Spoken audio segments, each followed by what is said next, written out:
What is the worst experience you've had at a theme park? So it's a school trip at a British theme park, Alton Towers actually. We're allowed to go with whoever we want and explore the park. I am with my friends and we were looking for something to do after the 5th or 6th roller coaster we had been on. We suddenly think the water rapids. Can't remember the ride name, but basically a water ride with a large circular dinghy boat. So we know where it is, and we're about to head that way. As we do, I turn without looking where I am going a near 3-4 year old kid, with no parents within his arm's length, in the face. As I am helping him up, the mother and his other family members approach. In fear, I drop the kid back on the ground, whilst he's still crying from when I first kneed him in the face, and run to the water rapids. My friends are crying with laughter, barely able to keep up with me because they are laughing so hard, whereas I am scared of being picked up by the Alton Towers police or something. Hope the kid is okay. We stood in line for just over an hour. Then the operator told me I was too tall. I always wondered his shack would be allowed to ride Space Mountain. Canada's Wonderland. My first experience going there alone with another friend of mine. We went on Skyrider, which is a roller coaster where you essentially standing with a bike seat in your ass. We got stuck on that ride 3 times, totaling up to 2 hours. They offered everyone affected free pizza. 13-year-old fat self loved this gesture. Few rides later we find ourselves on drop zone. Top of our drop. Every other car drops but ours. We were stuck at the top for another 2 hours. I don't have a fear of heights, but the girl beside us was puking and it was pretty high up, and I can only imagine the wind taking her puke and ruining someone's day. Anyways, 2 hours pass and without warning, they drop us and I of course think I'm going to die. I didn't obviously, but they offered us pizza for the inconvenience. I think about this now and it makes astounded how easy 13-year-old me was satisfied. Skyrider is gone now. I had a seizure on a swinging ship ride. My friend's dad took my friend and I to Astroworld one summer when we were like 11. Astroworld is located in Houston, and if you've ever been to Houston during the summer, you know it's hot as frick. We woke up late that day and went straight to McDonald's for lunch beforehand, where I ate a cheeseburger, salty fries, and a soda. So at this point I'd had absolutely zero water leading up to our arrival at the park. We finally get inside and traverse the park to get in line for our first ride, the Texas Cyclone, which had an estimated 1 hour wait time. Well, about 30 minutes into the wait, I started feeling a little odd. I was getting lightheaded, and things were very oddly fading in and out into different shades of yellow. I had no idea what was going on, so I tried to tell my friend's dad, but it was too late. At this point I remember everything turning a very dark shade of yellow. I couldn't speak, and the last thing I remember was watching my deep yellow-hued vomit being broadcasted all across the lady in line front of me. I woke up in the medical center of the theme park and was diagnosed with a severe heat stroke that nearly killed me. Safe to say Mr. Bell made sure we drank plenty of water in the summer going forward. Astroworld is, hate to break it to you if you didn't already know, but Astroworld has been closed for a decade now. A bird flew into one of the deep fryers while I was working there. Someone threw a small plastic pumpkin off of a ride going probably 40 miles per hour and it hit me directly in the throat while I was standing in line. LOL. Sat in vomit or a vomit-like substance almost immediately after entering the park. It was hot. It smelled. I bought $40 sweatpants at the gift shop so I could wear something. I took my daughter and had to walk around 4 hours and wait in long lines and pay through the nose for parking and food. The end. Waited 2.5 hours so my daughter could meet Anna and Elsa from Frozen for like 1 minute. After that, I asked what she wanted to do next. It was to get back in line to meet Anna and Elsa again. That pretty much killed theme parks for me. Getting stuck in a kiddie ride what was 5 feet off the ground. They summoned about 6 people to stare at us, and not a damned one of them could fix anything or do anything. They were wastes of space. It was hot. The ventilation was limited. My son and daughter were losing their minds. The park attendant managers wouldn't get a ladder to get us down, bring us anything to cool off with, or basically do any goddamn thing. My stepson was a teenager and wasn't with us on the ride. We were 2 hours late to the rendezvous point. He was worried sick. I was worried sick. The worst of it was the folks they brought in to observe us. Not only did they not do anything, they freaking bristled at us as we finally got out. If I didn't have my kids with me, I would have made a Titanic scene. I was stuck upside down on the Demon in Six Flags Great America. I was at a light angle, on my way down the loop, just barely, and it just was uncomfortable beyond reason. I was stuck there for almost an hour and it was really hot. Sitting on metal and heat plus being upside down is a terrible combination. I also got dragged into a fight one time. Sigh. Went to Great America the other weekend for the Fright Fest thing. Got stuck on the Superman just pulling back into the station. With the fact I still have the jewels and I have boobs, it was the most physically uncomfortable experience of my life.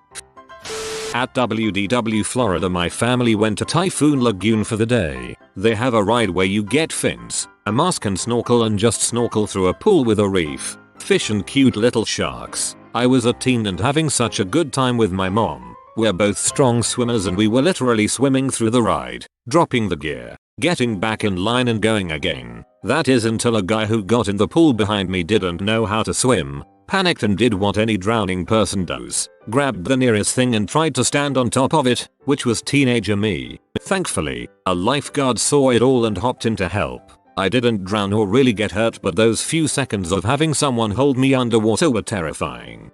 Frick that guy for getting on the ride if he can't swim. We had just passed the gates and walked into the park when my mother-in-law got the call that her mother had died. Only been back there once since, and it was 14 years ago.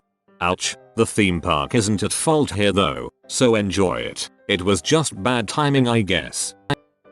Every 7th grade class at my school had a physics day at Joga Lake near the end of the year. This was meant to be fun, but also to allow us to apply the formulas and calculations we had learned. My partner and I were next in line to ride an old rickety wooden roller coaster when the next set of cars pulled up, and there was a very heavy-set young girl passed out in her seat. Immediately the staff jumped into action, but due to her size, they struggled several minutes before eventually pulling her free and dropping her on her face. We later learned that she had died because she had suffered an asthma attack during the ride and was unable to access her inhaler. I still think about her nearly 20 years later every time we go to an amusement park.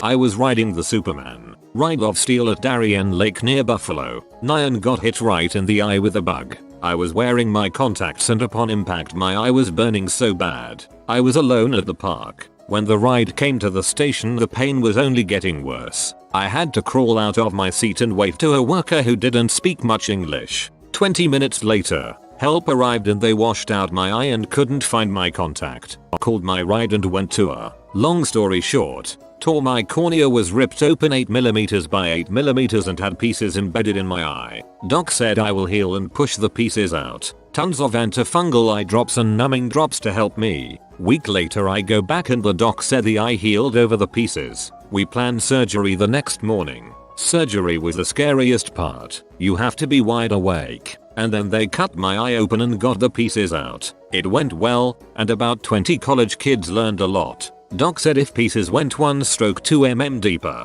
I would have lost my vision. To this day, every eye exam I have they see the scar from the bug pieces. If I look at a bright light at night I can see the scars in the light. So creepy. Still wearing contacts and riding coasters. But no complications at all. AMA.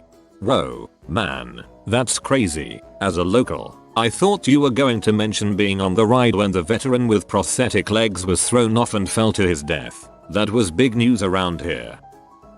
Cedar Point has a stand-up coaster that when the ride starts the stand-up harness don't lock. I was messing around on it and it locked on my an inch above where it should have been, so most of my body weight was supported by my gooch. Every turn all the blood went directly into my legs. Pretty painful. The Mantis. They actually got rid of that ride recently and replaced it with a sitting coaster. People at the last row of the roller coaster puking when it reached the top and was about to go down to the slope. Similar experience, only difference is drunk guy on the outside seat in the front row hit everyone on that side of the coaster. Years ago I went on a roller coaster called, I think, Pitch Black, at Alton Towers, which went backwards and was obviously in complete darkness. Each car sat 2 people, one behind the other with a plunger type cushion thing pushing you both into the seat's backrest. I was sat behind my mate and as the plunger thing came out it didn't push us back into the seat fully. No big deal we thought. Obviously it'll finish when the ride starts. Unfortunately it didn't. Instead I wrapped my arms around my friend and the plunger and held on for dear life. We honestly thought we were going to die. Luckily there were no loops and the photo at the end was hilarious. We were both as white as ghosts. That ride has since been shut down, which is probably a good thing. The last time I went to a theme park it was Pleasure Island in Cleethorpes, and after going on a ride I started feeling really sick and needing to poop, and I had several poops and vomits throughout the day. Not going on any more rides and eventually went home, and that's how I discovered I have irritable bowel syndrome. I was at Alton Towers this year when the Smiler crash happened. We'd been debating whether to go on it or go for lunch first. Lunch won out, and thank God it did. This butthole in a raccoon costume made fun of me by mimicking how I walk. I broke my foot slightly but I could still walk without the crutches. I hope that sucker loses 2 of his toes, an arm, all of his teeth, and 1 testicle, then jumps into a pool of lava naked.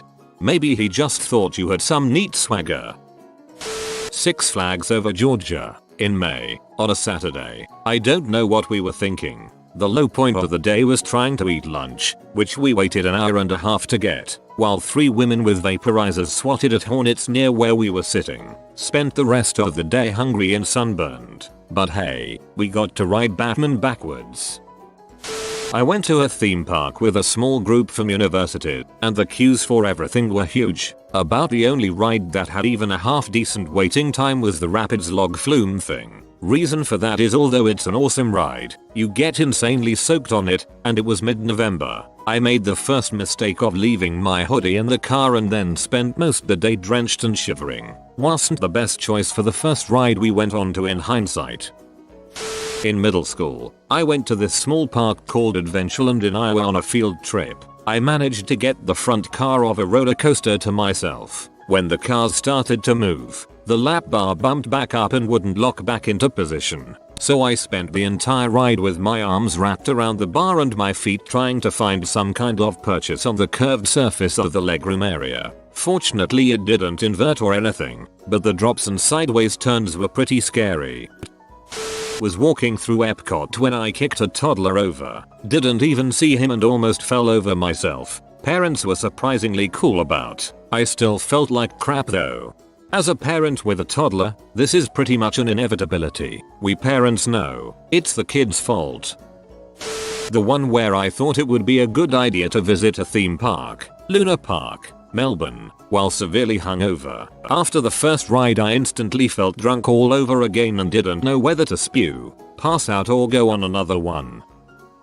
Waited for 2.5 hours to ride on the new Wicked Cyclone ride at Six Flags New England. Had a season pass, got early access. Then the ride broke down right as it was going to be my turn to get on. Ended up waiting another hour for them to fix it because frick it, I had already invested 2.5 hours into this, may as well go all in. I was there a few weeks ago, and it seemed like they were only ever running the Cyclone on and off. Swear I only saw it cycle 5 times all dang day. The Goliath Towers were closed too. Sad times.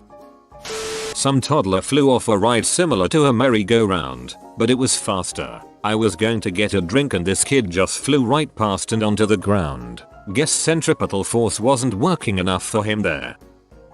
You have been visited by the doggo of chores. This doggo will do all your chores, but only if you comment clean well doggo. If you are new to the channel, you can subscribe. I publish new videos every day. Until then, check another video, or don't. Either way, have a great day you magnificent people.